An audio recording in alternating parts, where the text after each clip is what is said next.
Setelah beberapa saat kemudian, pengusaha ini ingin bertobat. Dia melakukan sholat, melakukan puasa. Sang dosen itu kemudian memberikan nasihat kepada sang pengusaha tadi, bahwa dari kisah tersebut bisa kita simpulkan bahwa tobat dilakukan jangan sampai kita menunggu.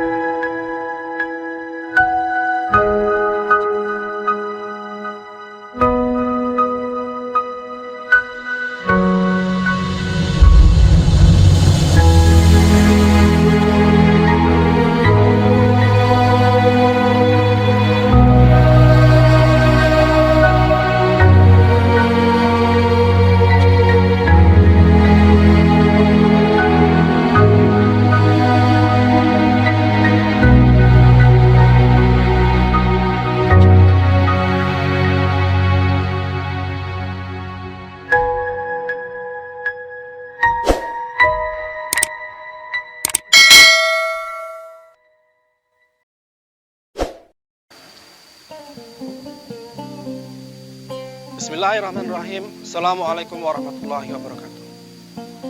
Dikisahkan seorang pengusaha yang sangat kaya raya, di mana dalam hidupnya dan dalam bisnisnya tidak pernah merugi. Dengan kekayaannya dia bisa membeli segala macam yang dia inginkan. Dia berfoya-foya dan menghabiskan uangnya untuk kegiatan-kegiatan yang berbau maksiat. Sampai suatu saat pengusaha ini mengalami sebuah musibah, di mana anak perempuannya yang berumur 3 tahun mengalami kecelakaan, yang merupakan keteledoran dari pengusaha tersebut. Setelah beberapa saat kemudian, pengusaha ini ingin bertobat. Dia melakukan sholat, melakukan puasa, dan kegiatan-kegiatan agama lainnya. Kemudian, pada tahun 1998, krisis moneter menghantam Indonesia. Semua sektor ekonomi yang merupakan sektor yang dia geluti, semuanya menjadi hancur. Hutangnya menjadi banyak, dan aset-asetnya pun juga semakin hilang. Perusahaan-perusahaannya pun gulung tikar. Dari situ, dia mulai mempertanyakan keadilan dari Tuhan. Aku sudah sholat, aku sudah melaksanakan perintah-perintah-Mu, tetapi kenapa hidupku seperti ini? Dia mempertanyakan, apakah Tuhan itu memang adil, padahal dia sudah bertobat. Kemudian pengusaha tersebut berjumpa dengan kenalannya, seorang dosen di sebuah universitas Islam ternama. Sang dosen itu kemudian memberikan nasihat kepada sang pengusaha tadi, bahwa untuk menghilangkan semua dosa-dosanya, untuk membersihkan semua dosa-dosanya, ibarat sebuah botol kecap yang terus dan terus dituangi dengan air bersih.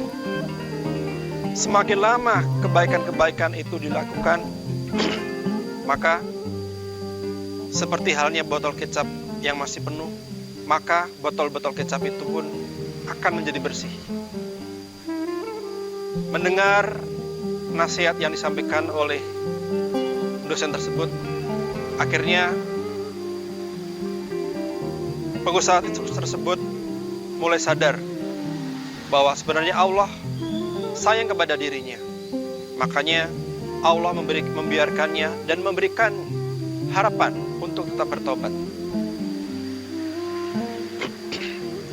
Dari kisah tersebut bisa kita simpulkan bahwa tobat dilakukan jangan sampai kita menunggu-nunggu waktu. Segeralah untuk melakukan pertobatan Karena sebenarnya tobat adalah suatu kebaikan. Maka akhirnya sang pengusaha tersebut mengalami kemajuan dalam bisnisnya. Dari uraian yang singkat ini bisa kita ambil kesimpulan bahwa sebagai manusia yang tidak terlepas dari kesalahan dan tidak terlepas dari dosa, hendaknya kita harus menuju ke suatu tujuan, yaitu memperbaiki diri dalam tobat. Jangan lupa untuk like dan subscribe di Al-Q Channel untuk mendapatkan kajian-kajian yang terbaru selama bulan Ramadan. Semoga kita selalu menjadi insan yang beriman. Demikian sekilas kisah yang bisa kami sampaikan. Assalamualaikum warahmatullahi wabarakatuh.